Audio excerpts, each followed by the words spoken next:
Wassalatu wassalamu ala rasulillah wa ala alihi wa sahbihi wa man wala. So we'll continue on, inshallah, and get right into the material. We are on page 60, the second paragraph, which starts, he continues to travel to Allah. وَلَا يَزَالُ مُسَافِرًا فَارًّا إِلَيْهِ فِيهِ بِهِ. Allah. He continues to travel to Allah, fleeing to Him, through Him, and by Him. مُسْتَهْتَرًا بِذِكْرِهِ, devoted to remembrance of Him. ذَاهِبًا فِيهِ, engrossed in it. حَتَّى يَفْنَى عَنْ نَفْسِهِ وَعَنْ ذِكْرِهِ, until his own self is annihilated, and so too is Allah's remembrance. وَيَسْتَغْرِقُ فِي اللَّهِ فَلَا يَشْعُرُ بِغَيْرِهِ, he is occupied fully with Allah and perceives nothing else. And so he's just describing the state where someone becomes so preoccupied with the remembrance of Allah that everything else starts to change. And this is something that's possible. It's like, if you think about it in terms of dunya, you can become so preoccupied with your job or a task that you are not aware of it, what else is happening. Your child says something to you and you're not a parent. You're not present with them, and it's as if you didn't hear them. Or that you're so worried about something that, likewise, you're not thinking clearly. But this also happens when you that have worked on your heart so much, and you're remembering Him with such depth, and not just surface level where the meanings of dhikr are passing your heart. No, this is where now you are really present. And really think about that. If we are in prayer and we're really present with every word, we're so present, we're not aware of what is happening around us. And you have these amazing stories of people who came before us where they were so present in their prayers, they literally were oblivious what happened around them. One time, the great-grandson of the Prophet ﷺ, Sayyidina Ali Zayn Abidin, that wall fell nearby him while he's in prayer. A wall, whole wall, like tumbled down. You can imagine if you're sitting there and there's a wall just falls, everyone's going to know what happened, be scared that it didn't, worried about it falling on them. But they asked him about it after prayer, and he said, "What wall?" He wasn't aware of it whatsoever. One of them actually had a surgery. He had to get his leg amputated. And so his anesthesia, he didn't need Dr. Zephyr to put him to, or the acupuncture from Japan that you were telling about yesterday, Ali. And then khalas, he entered into prayer, Allahu Akbar, right? And then they amputated his leg while he's in prayer. And these are not fake stories, these are real. These things are real. There's people that have been like this, and there are still people. They're few, but there's still people that are like this. Anyhow, this is possible, where you become so preoccupied with Allah that you forget everything else. And it's this what the words that the mustahtaran is how you refer to this in Arabic. And he translates here as being completely devoted. And this idea of istighraq, gharika yaghraqu, is to drown. So if someone's mustaghraq, is that they're drowned, immersed, plunged into the depths of something. And that it might even be then that they say these ecstatic expressions, and he mentions one here in the text. And that it's very important that we understand how to responsibly deal with ecstatic expressions of the people of Allah. And there are different ta'weels, there's different figurative interpretations that we give for them. But if someone makes an ecstatic expression and then they're asked about that, and it really is something that goes against the Sharia, then it's not accepted whatsoever. But oftentimes, is that someone's in a state they don't actually realize even what they said. And the scholars of this science always remind people of the hadith where the man who the Prophet ﷺ said, "Lallahu afrahu bi tawbati abdihi." Allah Ta'ala is happier with the servant's repentance than the man who was traveling in the desert, is that he parked his camel, he went to sleep, he woke up and his camel is gone. He's in the middle of the desert. And he went back to the tree to sleep and thought that he was going to die, and just basically waiting for his death. And then in camels, if you know anything about camels, camels roam. They don't come back. They're not domesticated creatures like cows or goats that are going to come back. We used to send them out in the morning, and then they come back in the evening. That's just part of what they do. Yes, you have to separate the calves from the mother cows and the kids from the mother goats, but they come back, and they all want food. But camels will just keep going. They don't come back. So he thought he was going to die. So he wakes up, and his camel's back. And so he is so excited and so happy that his camel came back. He said that, Ya Rab, anta abdi wa ana rabbuk. Right? He said, instead of saying that, Oh Allah, Ya Rab, ana abduk wa anta rabbi wa ana abduk. The Prophet said, Akhta'a min shiddat al-farah. He said, Oh Allah, you are my servant and I am your Lord. And that's kufr, a'udhu billah. To say that takes you outside the fold of Islam. But the Prophet said, Akhta'a min shiddat al-farah. He made a mistake because he was so happy. If you would ask the person about what they said, Astaghfirullah, of course I didn't mean that. And this is the same thing with the people of Allah. Imam al-Sha'rani has a book called Ta'wil al-Shata, where he gives figurative interpretations to many of the ecstatic expressions of the people of Allah. And we definitely negate the outward meaning, no doubt. And we give people the benefit of the doubt in relation to them. And so this is very, very important. And this whole idea of, we talk about fana fillah, annihilating yourself in Allah, that there's no there's no ittihad, there's no union. A'udhu billah. You're not becoming one with Allah. A'udhu billah. Allah is mukhalif li khalqihi. He's absolutely different from His creation, subhanahu wa ta'ala. So that these things are impossible. We don't believe in them. Hululu ittihad, right? Some type of incarnation or something like that. We deny all of this completely. And alhamdulillah, we have a unadulterated creed, whereby which that when you study comparative religion, much of the falsehood that exists, that it becomes very easy for us to decipher what's truth and what's falsehood because of our pure creed.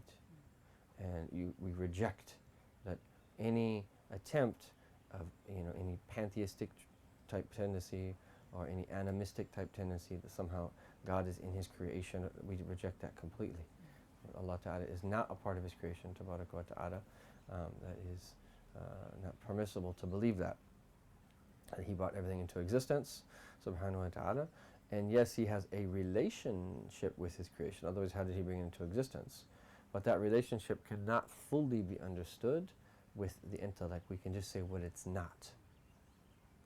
As for what it actually is, that's not something that we can come to a knowledge of with the mind. That's something that we come to a knowledge of with the heart. If the heart is the locus for the ma'rifah of Allah. The heart has an ability, when the veil is lifted, to understand how Allah relates to His creation. So that's something that's witnessed, and that's something that cannot ultimately be articulated. And this is why we have to have a lot of adab with the nusus of the Quran and the various verses of the Quran that seem to have anthropomorphic meanings, and we understand them responsibly in the way that the scholars throughout the centuries taught us to do so. Likewise, the statements of our Prophet sallallahu alaihi wasallam. We're limited, obviously, by language in terms of what is we can say and what is that we can't say. But we have to have language in order to communicate, and we have to understand the nature of language. There's a lot of things that require a bit of training so that we can understand how to put things in their proper place. And there's been debates over this throughout the centuries, and it was one of the dividing lines between the people of Ahlus Sunnah wal Jama'ah and others, was how do we interpret anthropomorphic verses, the mutashabihat, the verses that are obscure in nature.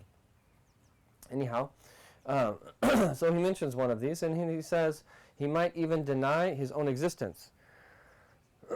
Excuse me. وَرَبَّمَا أَنْكَرَ نَفْسَهُ. أيوة. وَرَبَّمَا أَنْكَرَ نَفْسَهُ وَتَعْيِينُهُ فِي الْخَلْقِ. And he might even deny his own existence. وَهُوَ مَعْذُورٌ لِغَلَبَةِ سُلْطَانِ الْحَقِيقَةِ عَلَيْهِ. This is excusable because of the overwhelming power of reality upon him. And so the only way really to liken this is if you think of like electricity. Think about what happens if you get an electric shock. Right? If you have one of those things that just like shock you a little bit, right? You get affected by it. Let alone that if you would actually get shocked by, an electric socket that has 110 power. What if it was 220? Right? What if it was stronger than that? Your ability to bear that is very, we don't have much of an ability to bear electric shocks or just our exposure to light. We can't even look at the sun. If you looked at the sun for like 3 minutes or something, you could potentially go blind or whatever it is.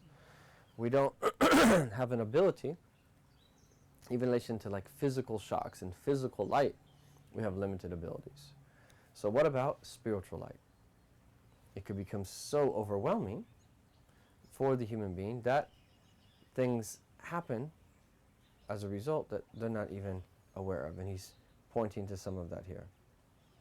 No.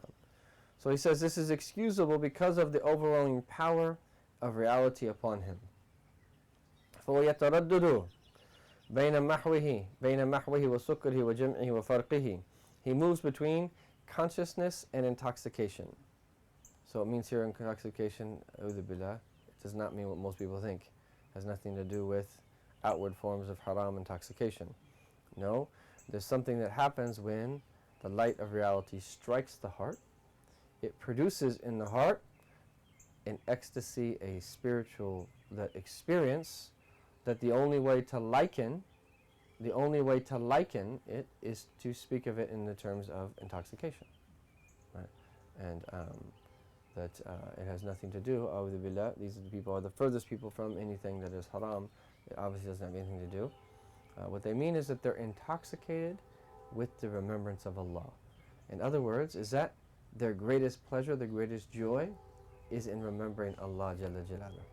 That is joyful for them. It's actually pleasurable to them. There's a sweetness in Allah Ta'ala's remembrance.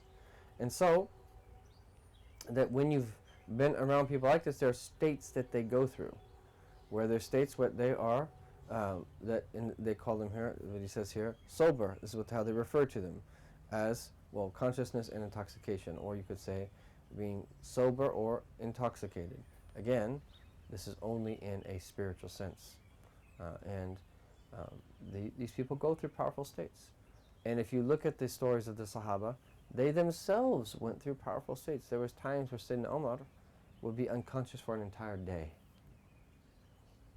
because of reading the Quran and affecting him so strongly that he passed out.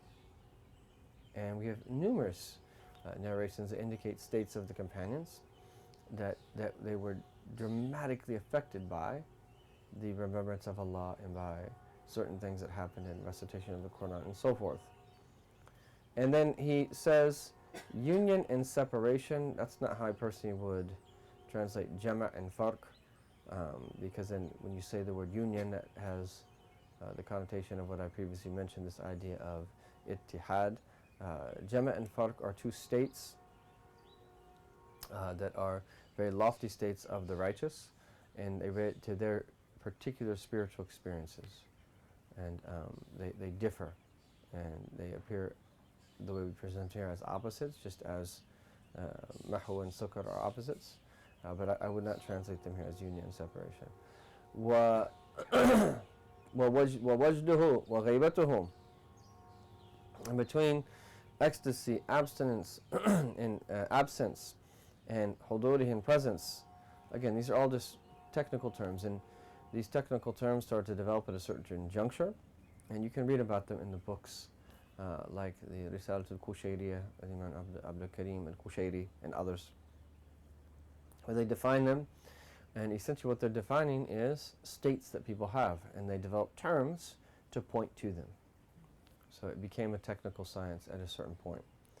حَتَّى يَتَحَقَّقَهُ الْوُجُودُ وَتَظْهَرَ عَلَيْهِ خِلْعَةُ الْجُودِ. Until what? He affirms his own existence, and the robe of divine generosity is manifested upon him. وَيُصِحُّ قُرْبُهُ وَيَتَّضِعُ حُبُّهُ. His proximity is sound, and his love for Allah is clear.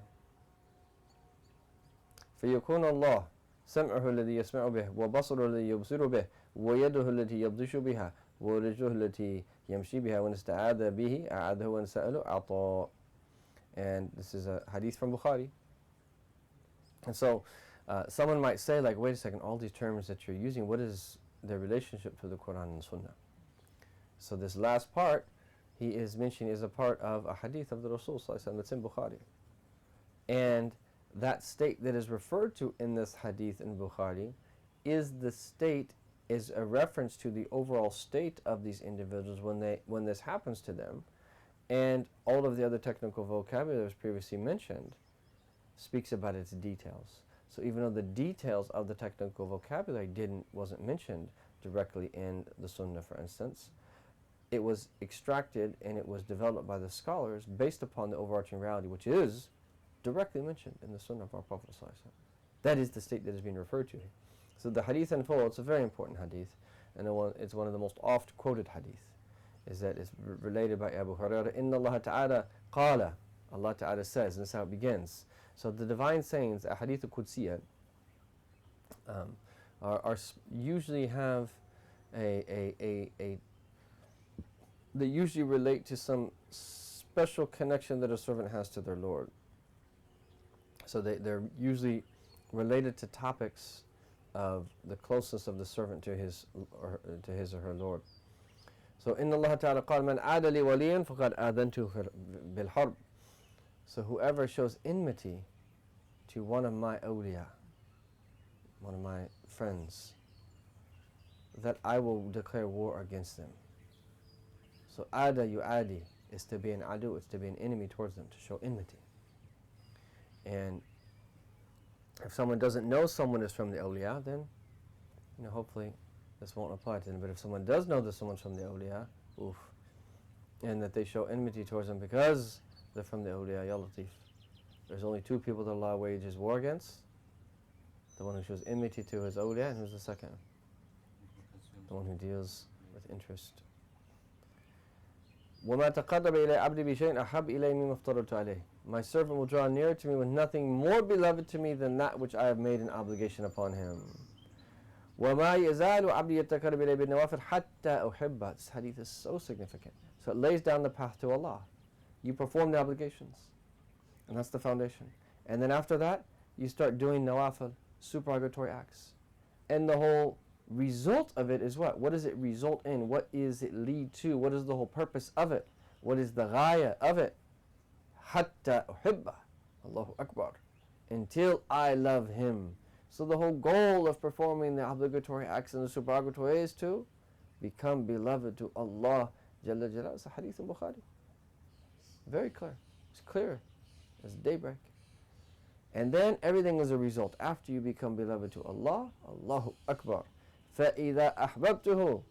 When I love him, I will be the ear through which he hears. And that's literally, there's no other way to translate that. كُنْتُ سَمْعَهُ.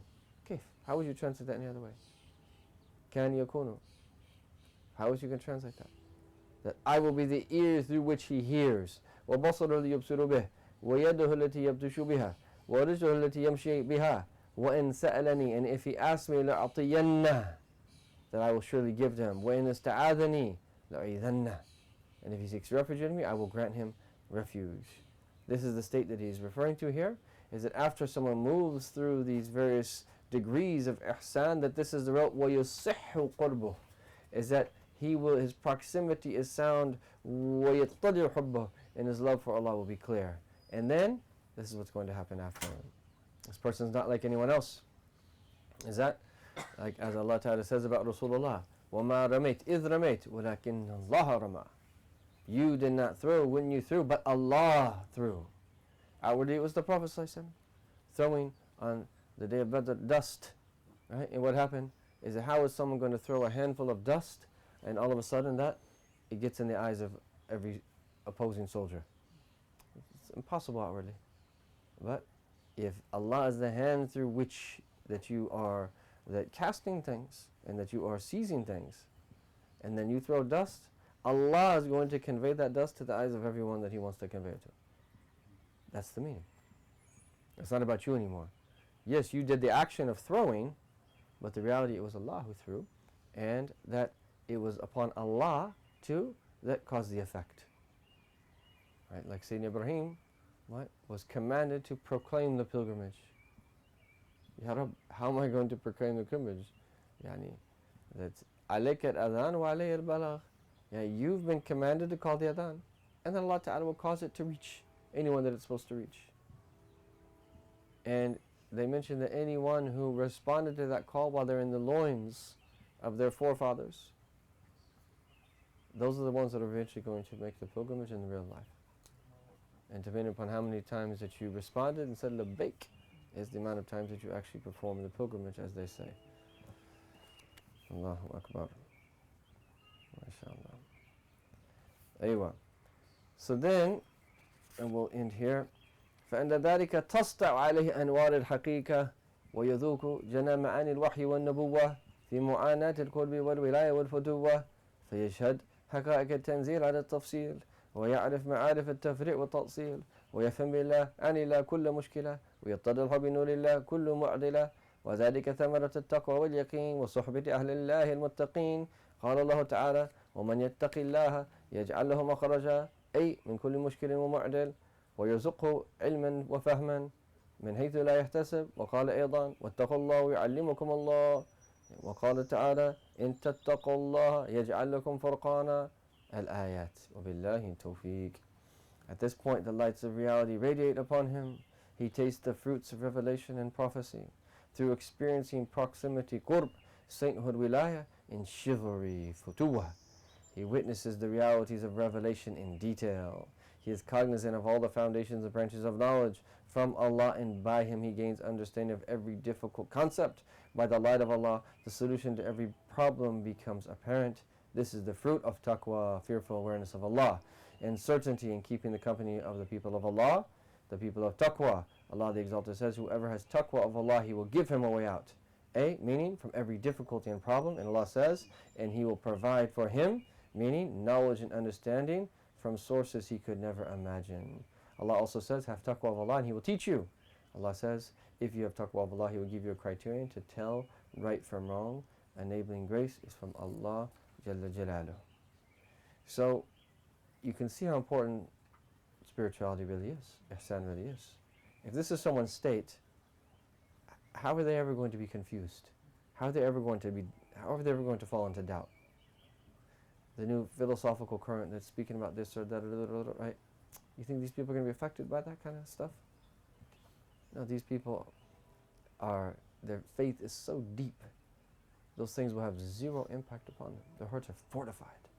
Khalas. When this happens, there's nothing you can do. You can't strip this person of their iman.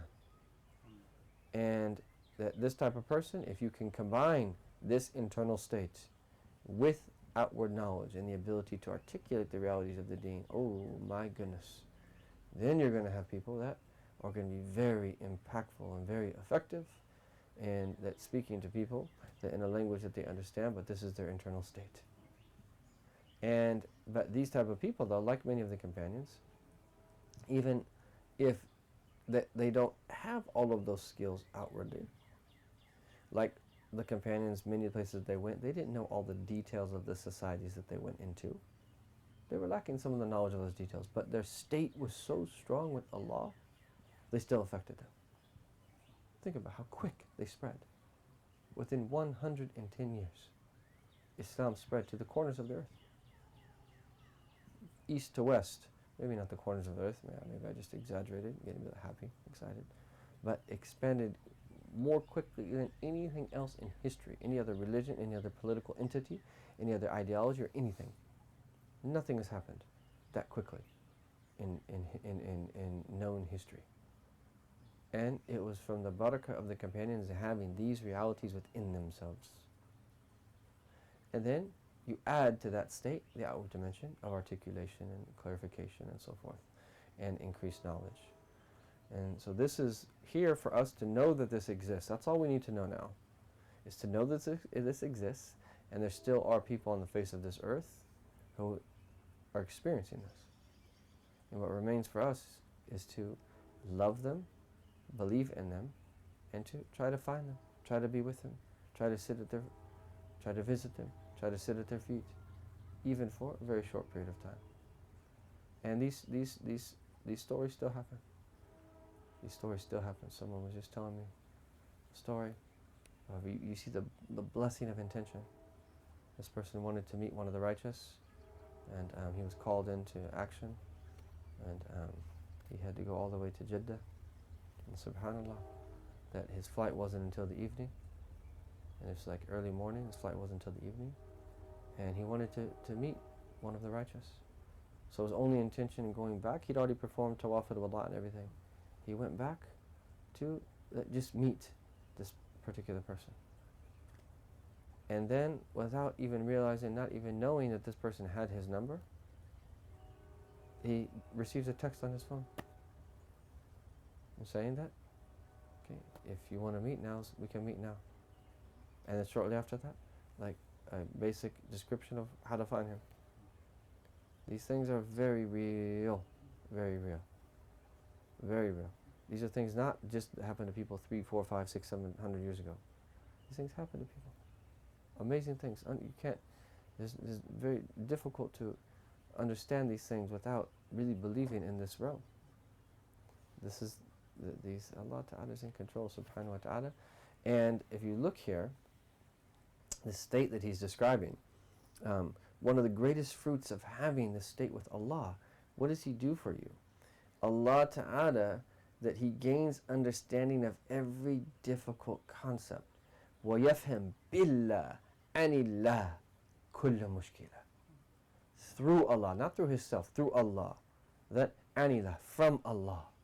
Allah inspires this individual with the truth of that particular matter, or to see through it if it's false.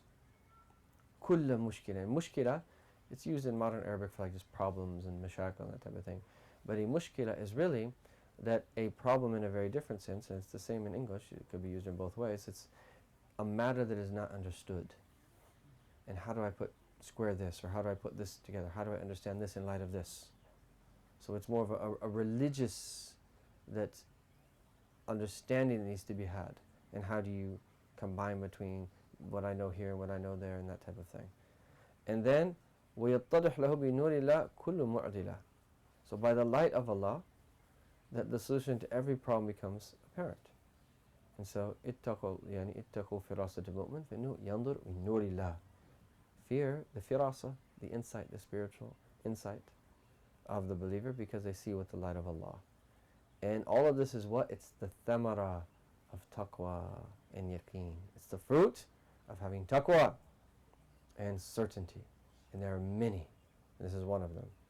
And suhbah, being with the people of Allah, the muttaqeen. Don't ask about a person, ask about the companionship that they keep. Don't ask about the person. Ask about who are that person's friends, who are that person's companions, who does that person spend time with, whose gatherings does that person frequent. That's how you know someone. And then Allah says, وَمَنْ يَتَّقِ اللَّهِ يَجْعَلْ لَهُ مَخْرَجًا. Allahu Akbar. And one of the interpretations, as he mentions here, whoever has taqwa of Allah, he will give him a way out. And this applies to everything. He'll give you a way out of everything. Of everything. No matter what it is. Financial difficulty, that bad health, that problems with people, that all these, anything, everything. So the verse is general. وَمَنْ يَتَّقِ اللَّهَ يَجْعَلْ لَهُ مَخْرَجًا. That he will give him a way out. In the vastest understanding of that. The specific meaning here is from what? A, min kulli mushkilin wa mu'dal. That from every difficulty and problem. So how can you even approach the modern world and all the problems of the modern world and all the philosophical issues of the modern world without taqwa? Kif? How would you? Without taqwa. How would you? If you're left on your own without the help of Allah, you're going to have a problem. It's going to be difficult for you. But if you have taqwa of Allah, Allah is saying that وَمَنْ يَتَّقِ اللَّهِ, whoever has taqwa of Allah, يَجْعَلْ لَهُ مَخْرَجًا. He will give him a way out. He will give him understanding. وَيَرْزُقْهُ, on top of all of that. And he will provide him. He will give him, subhanahu wa ta'ala, what? ilman wa fahman, knowledge and understanding, min haythu la yahtasab, in ways that he could never imagine, totally unexpected. Right? If you have ihtasab, these are things that you've done in order to that get something. And it's an ihtasab. Like if you're saying that min haythu la yahtasab, right, meaning that you have like a particular job that you do, that job is a means for you to get a salary or the money that you get monthly. That's any ihtisab. But then money just comes to you from from other way. Someone just gives you a gift, or that something just happens. So, money comes to you from in ways that you never possibly expected.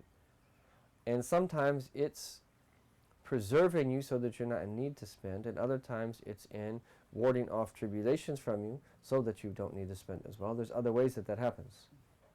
And sometimes Allah Ta'ala suffices you things that you normally would want and then would lead to spending. He just suffices you that shahwa inside your heart so you don't actually even desire it, so that you even have to like spend money on or something. This happens in so many different ways. These are just small examples. But this is the reality. Allah wa yuzuqu, Allah will provide from min haythu la yahtasib. In other words, is that He'll give him that knowledge, He'll give him that understanding. And this is why there is no true approach to scholarship without taqwa. And I remember being in a blessed gathering with Shaykh Muhammad Zuhair, one of the great hadith scholars and scholars of Syria. He lives in Medina Munawwara. And he did a critical edition of Sahih Bukhari. And a friend asked him about, I think it was like a name of a particular chapter. And he looked and he said, right, you need a 2,000 watt light bulb in your heart. Right? And his whole point was like, you need powerful spiritual light to be able to determine the answers to these questions.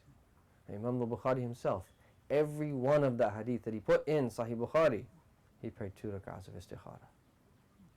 How does 2 rak'ahs of istikhara relate to the objective criterion that made his book the most authentic book at all? They didn't see any difference. They go hand in hand. Because that's the outward dimension, and he combined that with the inner dimension. And we don't have details, but what happened to his istikhara? Like which hadith did he not include as the basis of his istikhara? We don't have those details. But the fact that he prayed istikhara is telling. It tells us about the importance of devotion, along with that scholarly scholarly contribution. So they go hand in hand. And then Allah Ta'ala says, "Wattaqullah." Have taqwa of Allah, وَيُعَلِّمُكُمُ اللَّهُ. And have taqwa of Allah, and He will teach you. Allah will teach you. وَيُعَلِّمُكُمْ Allah. So if someone says you can't be taught by Allah, that's Quran. That's Quran. If you can't be taught directly by Allah, it's Quran. وَيُعَلِّمُكُمُ اللَّهُ. And He will teach you. Subhanahu wa ta'ala. And then, إِن تَتَّقُوا اللَّهَ يَجْعَلْ لَكُمْ فُرْقَانًا. Allahu Akbar. If you have taqwa of Allah, He will give you a furqan, right? Furqana. That He will give you a criterion to tell right from wrong, to distinguish right from wrong, to distinguish truth from falsehood, to distinguish light from darkness, to distinguish that what you should be doing from what you should not be doing, to distinguish that what is the better of two goods and the lesser of two evils, and all of these other meanings. It's packed with meaning. Allah. But we have to be what? We have to be people of taqwa. And that's why is that tawfiq, wa billahi tawfiq, enabling grace is from Allah Jalla Jalaluhu, and that we have to strive to be people of taqwa. And then if we are people of taqwa, and that's our part. That's what we have to do. In order to be people of taqwa, there's a number of things that you have to do. Is that it starts with learning. You have to learn your deen, how to believe, how to practice, how to purify your part. And you have to struggle to implement it and to remain upright as you learn and as you struggle to implement it. And you have to be around, most importantly, people of taqwa. Our Prophet ﷺ said, and in closing, at-taqwa ha-huna, at-taqwa ha-huna, as you've all heard me mention before, is that taqwa is here, i.e. in the heart, but also it's taken from his heart, sallallahu alaihi wasallam. The Sahaba took their taqwa from his heart, sallallahu alaihi wasallam. The tabi'een took their taqwa from the hearts of the Sahaba. And the heart, taqwa is taken heart from heart. You learn to be a person of taqwa from the awliya and the salihin that are people of taqwa, from the muttaqeen. And when you're in their presence, is that from the blessing of being in their presence, it comes to you. And this is in everything. We believe this when it comes to dunya. Why don't we believe this when it comes to religious affairs? You want to be people of taqwa? We should be people of taqwa. And as Allah says, that be kunu ma'a sadiqeen, be with the people of sidq, of truthfulness, and then inshallah we will be from them. Ta'allamu al-yaqeen is a hadith. As Imam al-Ghazali comments on that, ijlisu ma'a ahl al-yaqeen. So learn that certainty. In other words, sit with the people of certainty, so the realities of certainty can also come to your heart. May Allah Ta'ala give us tawfiq. Bless us in all of our different affairs, and bless us in these remaining days of Ramadan. Ya Rabbil Alameen. As they say, Allah, do not make our portion of these realities laqlaqat al-lisan, just the moving of the tongue. Ya Rab, bless us with the nasib, wafir, with a great portion of them. بمحض جودك وفضلك جود امتنانا يا رب العالمين لا بشيء منا يا أرحم الراحمين واقبل لنا ما فينا واختمنا بالحسنى وتراضنا عنا في خير وانفع في بالسر والسر الفاتحة إلى حضرة النبي.